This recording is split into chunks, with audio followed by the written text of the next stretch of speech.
So okay guys, welcome back to new video. So भाई, आज की वीडियो में एक्सप्लेन करने जा रहे हैं वन पीस का episode number 1080। So without wasting time video को स्टार्ट करते हैं। So let's start. तो भाई, हमारे एपिसोड का टाइटल है a new celebration banquet, the new emperor of the sea. And हमें एपिसोड की स्टार्टिंग में मरीजुआ में फाइव एल्डर दिखाया जाता है, जो कि अपने एक मरीन ऑफिसर पर चिल्ला के बोल रहा होता है कि जो लूफी की बाउंटी में उसकी इमेज और उसके नाम का डी है वो उसे रिमूव कर दे। तो फिर मरीन उसे बताता है कि वो जो इमेज है वो उसे CP0 एजेंट गर्निका ने सेंड करी है। एंड वो उसे ये भी बताता है कि अब वो जो प्रिंटिंग कंपनी है उनके साथ कांटेक्ट नहीं कर पा रहा।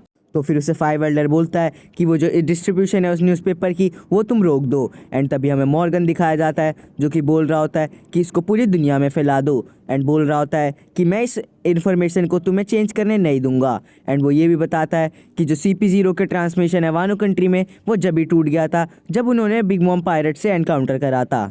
एंड फिर हमारा नरेटर बोलता है कि इसके रिजल्ट में जो बिग मॉम और काइडो की डिफीट की न्यूज़ है वो पूरी दुनिया में फैल चुकी है। एंड इसके लिए 3 पायरेट्स को रिस्पॉन्सिबल माना जा रहा है, Monkey D Luffy, Eustass Captain Kid and Trafalgar D Water Law. इसीलिए इन तीनों के बाउंटी 3 बिलियन कर दिए गए हैं। एंड फिर हमारा सीन चेंज होता है एंड हमें वानो का सीन दिखाया जाता है, जिधर जो heart pirate and kid pirate होते हैं वो सब शॉक होते हैं कि उनके बाउंटी इतने ज़्यादा बढ़ चुके हैं। एंड जो किड होता है वो गुस्से में कहीं जा रहा होता है, तो किलर बोल रहा होता है ज़रूरी उसके पास जा रहा है क्योंकि उसको उन्होंने व्योंग को बना दिया। एंड फिर किड पूरे क्रू को बोलता है कि आज वानो में एक बैंकेट सेलिब्रेशन होगा, तो चलो हम सब उधर ही चलते हैं। एंड फिर हमें दिखाया जाता है जो लॉ होता है वो बोल रहा होता है कि यह बहुत ही कॉम्प्लिकेटेड सिचुएशन है। एंड फिर हमें फ्लावर कैपिटल का सीन दिखाया जाता है, जिधर हमें कुक दिखाए जाते हैं कि वो जो बिग पार्टी होती है उसके लिए वो अलग अलग डिशेस बना रहे होते हैं। एंड जो हमें दिखाया जाता है दूसरी जगह जो जिम्बी होता है वो अकेला ही होता है उधर, एंड वो साके पी रहा होता है। एंड फिर हमें लूफी, यामाटो और चॉपर दिखाए जाते हैं, जो कि पार्टी में इधर उधर जाते हैं। कभी वो फिश पकड़ते हैं, कभी वो कॉटन कैंडी खाते हैं, एंड वो बहुत ही मज़े कर रहे होते हैं। एंड तभी हमें फिर ब्रूक दिखाया जाता है, जो कि अपना कॉन्सर्ट प्ले कर रहा होता है मून प्रिंसेस। एंड जो उसके साथ होती है कोजुकी हियोरी, वो भी उधर गा रही होती है। एंड फिर हमें कैसल का बेसमेंट दिखाया जाता है, जिधर जो रॉबिन होती है वो एक पॉनीग्लिफ को देख लेती है।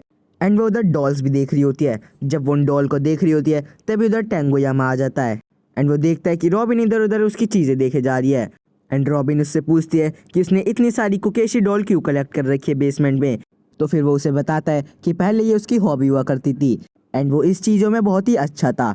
एंड फिर रॉबिन उसे बोलती है कि तुम्हें तो स्वॉर्ड्समिथ के अलावा भी बहुत कुछ आता है, जिसमें उसे बताता है कि हाँ, ये मेरे अंदर का टैलेंट है और मैं पहले इसमें बहुत ही ज़्यादा अच्छा था। एंड फिर टेंगुयामा बोलता है कि फेस्टिवल और पॉलिटिक्स बहुत ही थकावट भरी चीज़ें होती है।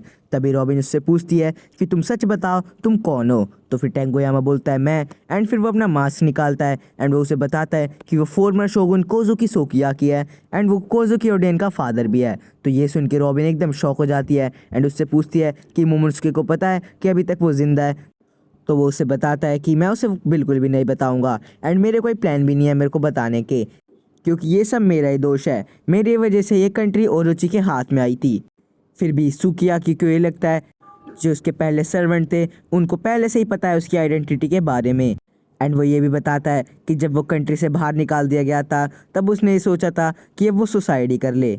बट रॉबिन उसकी बात काटती है एंड उससे पॉनीग्लिफ के बारे में पूछ रही होती है। एंड वो उसे ये भी बताती है कि मैंने ये भी पढ़ा था कि इधर प्लूटोन है। तो फिर उससे पूछता है कि तुम्हें कैसे पता। तो फिर रॉबिन उसे बताती है कि जो अराबास्ता किंगडम का पॉनीग्लिफ था उसमें ये सब लिखा था कि एंशिएंट वेपन प्लूटोन वानो कंट्री के अंदर है।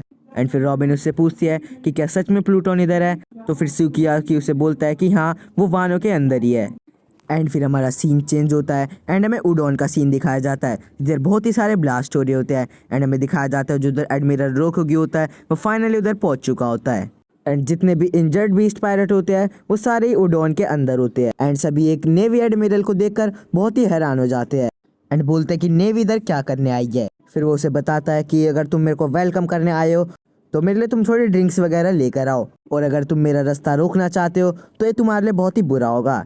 एंड तभी जो सभी उधर होते हैं वो उस पर अटैक कर देते हैं। बट जो आरामाकी होता है यानी कि एडमिरल रोकोग्यू वो उन्हें बहुत ही इजीली डिफीट कर देता है। एंड फिर उस पर जो क्वीन होता है वो भी उस पर अटैक करता है, बट जो अरामाकी होता है वो उसे भी इजीली हरा देता है। एंड फिर तभी जो किंग होता है वो ऊपर उड़ के चला जाता है, एंड अरामाकी होता है वो भी उधर चला जाता है। एंड फिर वो उस पर पंच कर रहा होता है, पर वो उसके पंचेज और उसके अटैक्स को बहुत ही ईजिली डॉज कर देता है, एंड उसको भी वो आराम से हरा देता है। एंड फिर एट दी एंड वो सबकी जो एनर्जी होती है वो अपने डेविल फ्रूट की मदद से सोख लेता है। एंड उन सबको हराने के बाद जो उधर सारे बूज वगैरह रखे होते हैं वो उन्हें पीता है, एंड बोलता है कि ये तो बहुत ही बेकार है। एंड फिर रोकुगु एक ट्रांसमिशन स्नेल निकालता है, एंड वो एक मरीन को फ़ोन करता है कि एक वारशिप वो वानो में भेज दे, एंड बताता है कि वो साकाजुकी-सान को नहीं बताए कि वो क्या कर रहा है। एंड उसके बाद वो बोलता है कि उसे साकाजुकी का एक्सट्रीम स्टाइल बहुत ही अच्छा लगता है, एंड बोलता है कि इन सब चीज़ों के बाद मेरे को उससे एक प्रेज़ चाहिए, जैसे कि गुड जॉब। एंड वो उसे जब मिलेगा जब वो लूफी को मार देगा। एंड फिर हमें फ्लावर कैपिटल में पार्टी का सीन दिखाया जाता है। इधर जो लूफी होता है वो एकदम टॉप पे जाता है एंड बोलता है ninja pirate mink samurai alliance, Kozuki retainers and Yakuza और पूरी वानो कंट्री, तुम सब ने बहुत ही अच्छी फाइट करी, एंड उन सभी को अप्रिशिएट कर रहा होता है। एंड फिर जो मोमोस्की होता है वो लूफी को देख के याद कर रहा होता है कि काइडो को डिफीट करने के बाद लूफी ने मोमोस्के को बोला था कि वो किसी को भी ये ना बताए कि उसने काइडो को डिफीट करा है, क्योंकि वो हीरो नहीं बनना चाहता। वो चाहता है कि उन सबको लगे कि ये सब तुमने करा है, क्योंकि आगे चल के तुम ही पूरे वानो कंट्री को संभालने वाले हो। तुम ही एक दिन इस कंट्री को ऐसा बनाओगे जिधर लोग जितना चाहे वो उतना खा सके, एंड जितना पीना चाहे उतना पी सके, एंड उन्हें किसी भी काइडो जैसे बंदे से डरने की ज़रूरत ना हो, एंड उनका हर दिन एकदम खुशी भरा बीते। तुम एक बहुत ही रिस्पेक्टेबल शोगुन बनना, एंड तुम इन सभी लोगों के सपनों को ज़रूर पूरा करना। एंड फिर हमें दिखाया जाता है जो वानो कंट्री होती है उधर सभी जगह पटाखे फूट रहे होते हैं, एंड लूफी बोल रहा होता है कि हम ये पार्टी पूरी रात करेंगे। एंड फिर जो किड होता है वो भी उधर लूफी के पास पहुंच जाता है, बट जो लूफी होता है वो उसे पकड़ के अपने साथ बिठा लेता है, एंड वो सब उधर पार्टी कर रहे होते हैं। एंड फिर किड उसे बोलता है कि तुम मेरे को इन सब में इन्वॉल्व मत करो, मुझे नहीं पता कि ओवरसीज़ क्या हो रहा है, पर ये देखो मैं इधर तुमसे छुटकारा पाने आया हूँ। एंड जैसे ही जो लूफी न्यूज़पेपर देखता है वो एकदम ही शॉक हो जाता है, एंड उसके हाथ से उसकी ड्रिंक भी गिर जाती है। एंड फिर नरेटर बोलता है जी हाँ, यूस्टस किड लूफी के पास इतने गुस्से में एक क्लियर रीज़न की वजह से आया है।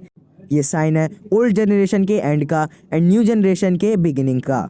बगी the genius jester, Blackbeard Teach, red haired Shanks and straw hat Luffy, ये है हमारे new emperors, the 4 emperors of the C.